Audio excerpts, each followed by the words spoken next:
Battle of Iberia, how the Muslims conquered Spain. What happens when a kingdom built on conquest forgets how to fight? Why did the mighty Visigoths, descendants of the warriors who sacked Rome, fall to a force barely half their size? How did two men, Musa and Tariq, conquer an entire peninsula, only to be disgraced by the very empire they served? You'll witness a kingdom ruled by nobles but abandoned by its people. A Muslim army led by a general whose name would be carved into the very geography of Europe. A conquest so swift it left even the victors in shock, and a tragic twist that saw the conquerors punished for their success. This is the story of how Al-Andalus was born, how Visigothic Iberia died, and how the seeds of the Reconquista were sown. All in one sweeping saga. Now let's dive in. Long before the clash at Guadalete, before the banners of Islam fluttered over Iberia, the Visigoths were Rome's unruly houseguests. Their story begins with Alaric, a Gothic general who once fought for Emperor Theodosius against the Franks. He was a foederati, a semi-autonomous ally of Rome. But like all great bromances, this one soured.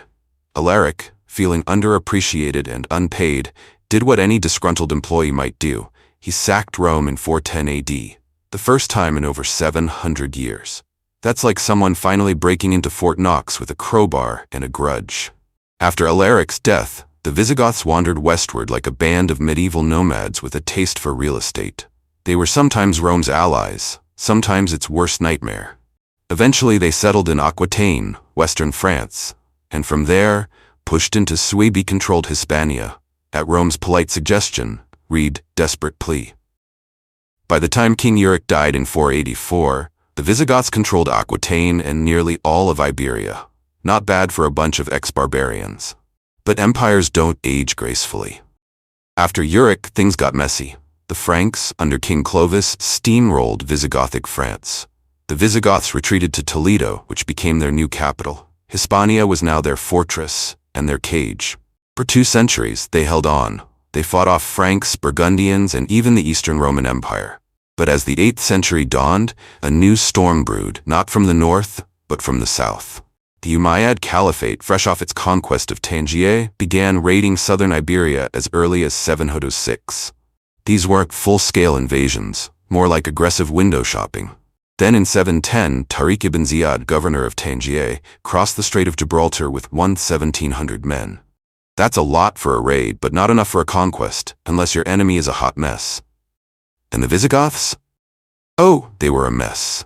King Witiza had just died, and the kingdom split like a bad divorce. Roderick ruled the south, Aquila Sexth held the north. Neither liked each other, neither could agree on who was king, and neither could organize a decent army. The Visigoths had ruled Iberia for centuries, but their system was still tribal. No feudal lords, no local vassals, just a king who expected everyone to show up when he called, and most didn't. The Visigoths had tried to unify their people. King Reccared had ditched Arian Christianity for Chalcedonian Orthodoxy in 589. He even dropped the Gothic tongue in church. But unity didn't mean efficiency. The Hispano-Roman aristocrats weren't warriors. The Visigothic chiefs had small bands of fighters. And the peasantry? They owed service directly to the king, which meant they could ignore him with impunity. Outside Toledo, the king's word was more suggestion than command. Meanwhile, the Caliphate had inherited the bureaucratic brilliance of Rome and Persia and added the Quran's legal structure. Their armies were organized, mobile, and full of new converts eager to prove themselves. Then came Count Julian of Ceuta. Possibly a Byzantine governor, he switched sides when the empire abandoned North Africa. He allegedly provided ships for Tariq's crossing. Later stories say Julian wanted revenge. His daughter was supposedly raped by Roderick. But the Mozarabic Chronicle of 754, our earliest source, says nothing about this. It's likely a later Christian embellishment. Whether Julian was a vengeful father or just a pragmatic survivor, his support helped Tariq establish a base at Algeciras. The first resistance came from Count Theodomir, who held lands near Murcia. With 1,700 men, he fought skirmishes and sent desperate messages to Roderick. Roderick, meanwhile, was assembling forces at Cordoba. He sent cavalry to aid Theodomir and told him to retreat north. Then Roderick began his own agonizingly slow march south, delayed by disloyal vassals, undisciplined conscripts, and terrible logistics. Eventually, he met Theodomir's battered remnants at Guadalete. What happened next is shrouded in legend. The Battle of Guadalete was pivotal, but poorly documented. Some Christian sources claim 187,000 troops were involved. That's optimistic. What we do know is this. Tariq's Berber cavalry was fast, mobile, and ruthless. They had been raiding the countryside, forcing Roderick into open battle. The Visigothic army was fractured, slow, and tribal. Now pause for a sec. Step into the extraordinary. Subscribe to Eccentric Digital Pixel. Welcome to the wild frontier of creativity, where pixels pulse with imagination and every frame tells a story you've never seen before. We don't follow trends. We bend reality. Get exclusive access to jaw-dropping digital creations. Be the first to witness new drops by turning on notifications. Don't just scroll. Experience the pixel revolution. Smash that subscribe button and ring the bell to never miss a masterpiece. Because normal is boring, and you were born to see the world differently. The Mozarabic Chronicle of 754, our closest contemporary source, claims Tariq ibn Ziyad landed with 7,000 men, later reinforced by 5,000, totaling 12,000. That's a hefty force for a raid, but plausible, given the readiness of converted Berbers to join the Caliphate's cause. North Africa had been subjugated, and Musa's recruitment machine was humming. On the other side, Visigothic numbers are murkier. Later Arab chronicles claim 100,000 defenders, an epic exaggeration. Modern estimates suggest 30,000 at most, and even that's generous. The Visigoths had the numbers, but not the loyalty. Their army was a patchwork quilt of disgruntled nobles, untrained peasants, and questionable allies. The Mozarabic Chronicle doesn't dwell on tactics, but it does drop one bombshell. Many Visigothic tribal leaders had feigned loyalty, marching to Guadalete with the intent to betray Roderick and seize the throne. This wasn't just a battle, it was a political ambush. Some accused Roderick of assassinating King Witiza in a coup. Others vilified Witiza for his anti-clerical policies, especially his opposition to church decrees targeting Iberia's Jewish population. By the time of the Crusades and Reconquista, chroniclers had turned Witiza into a villain, blaming him for everything from heresy to inviting the Muslims in. Later tales claim Count Julian of Ceuta invited the Arabs to avenge his daughter's rape by Roderick. Others say Witiza's sons did it to reclaim their father's throne. Some even suggest Iberia's Jews, suffering under brutal anti-Semitic laws, like the 694 decree allowing enslavement for refusing baptism, reached out to their North African kin for help. But let's be real, Witiza was barely 25 when he died. His sons, if they existed, were likely toddlers, not master schemers. These stories are probably retroactive scapegoating, written by chroniclers with more ink than evidence. Roderick's loyal warriors, Visigoths in chainmail, axes and swords, were split into two groups, a vanguard center and a reserve detachment. Behind them stood the levies from Toledo and Cordoba, a sorry sight of untrained serfs and slaves, rushed into battle without proper gear or drills.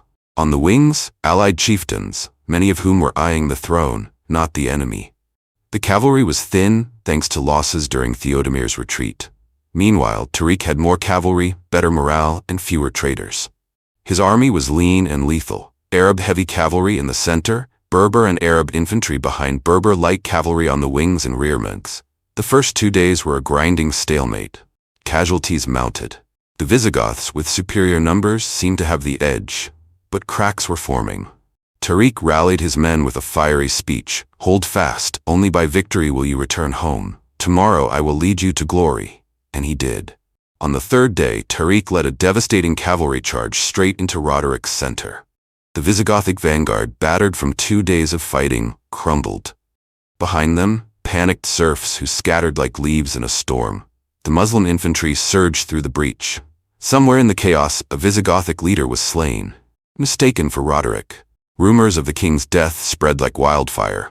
The army, already held together by duct tape and desperation, collapsed. Some accounts claim Bishop Opa, possibly an illegitimate son of Witiza's father, defected mid-battle. Whether true or not, many did desert. The Visigothic cavalry, already thin, vanished. The field was lost. As the Berber cavalry swept around the flanks, the Visigothic levies broke like dry reeds in a storm. These were not hardened warriors. They were conscripted peasants, slaves, and serfs, many of whom had never held a sword before. They fled in chaos, and the Berbers, swift and merciless, ran them down. In the center, Roderic's personal guard, Visigothic nobles in chainmail, wielding axes and swords, held firm, inflicting heavy casualties. But the rumor of the king's death, which had spread prematurely, would soon become prophecy. By the end of the day, Roderic lay dead, along with much of the Visigothic nobility. The Muslims had lost nearly 3,000 men, a quarter of their force, but the Visigoths had lost far more, and with their ruling class decimated, the kingdom was functionally dead. Tariq wasted no time. He marched on Toledo, the Visigothic capital, where Oppa, a shadowy figure who may or may not have been present at Guadalete, had claimed the throne. Oppa, ever the opportunist, collaborated with the conquerors, helping them capture and execute fleeing Visigothic nobles. If he had hoped to rule, he miscalculated. There would be no more Visigothic kings. In 712, Musa ibn Nusair crossed the strait with a fresh army. He joined Tariq and divided their forces into four, sweeping across Iberia like wildfire. Some cities resisted. Seville held out for 3 months, Merida for 5. Seville even rebelled again in 713, crushed by Musa's son Abdelaziz. But in places like Cordoba, the Visigoths were so unpopular that many welcomed the new rulers. Even the Mozarabic Chronicle, hostile to the Arabs, noted Cordoba's prosperity after becoming the capital of Al-Andalus in 716. A few figures, Oppa, Theodemir, retained some status through collaboration. But their lines faded into obscurity. If they had conspired with the Muslims, they gained nothing. The Visigoths were assimilated into the broader Christian population, their power broken. In their place, Musa installed Arab governors, but also relied heavily on Iberia's Jews, who had suffered under Visigothic rule. With anti-Semitic laws lifted, Jewish communities flourished, rising to positions of advisors and officials under the comparatively tolerant rule of early Al-Andalus. By 715, the conquest was complete. The Basques were subdued. Attila, the northern claimant, vanished from history. But just as Musa had replaced Hassan ibn al-Nu'man in North Africa, he and Tariq, now feuding over spoils and glory, were summoned to Damascus by a dying caliph Al-Walid. They arrived to find Sulayman, Al-Walid's brother, already acting as caliph. Sulayman, eager to steal the spotlight, ordered Musa to delay his triumphal entry until Al-Walid died. Musa refused. He entered Damascus, dedicating his victory to Al-Walid. Sulayman, predictably, was not amused. After Al-Walid's death, Sulayman stripped Musa and Tariq of their wealth, publicly disgraced them, and paraded them as traitors. Musa's sons, Abdelaziz in Al-Andalus and Abdullah in Ifriqiya, were executed. Sulayman's attempt to assert control over the empire backfired. The death of Abdelaziz sparked infighting, especially among the Berbers, who resented their second-class status, despite being the backbone of the conquest. The cracks appeared quickly. In 722, the Visigothic noble Pelagius broke away in the north, founding the Kingdom of Asturias, the first Christian resistance to Muslim rule. But Sulayman didn't care about Iberia. He wanted a legacy to rival his brothers, so he turned the Caliphate's armies toward a prize long denied, Constantinople. Next up, the Battle of Tours. If you've been captivated by the rise and fall of kingdoms, betrayal in the shadows, and the tragic fate of conquerors, then you won't want to miss what comes next. Follow us, subscribe, and click the notification bell so you never miss another epic tale from the Chronicles of Conquest. The road to Tours begins now.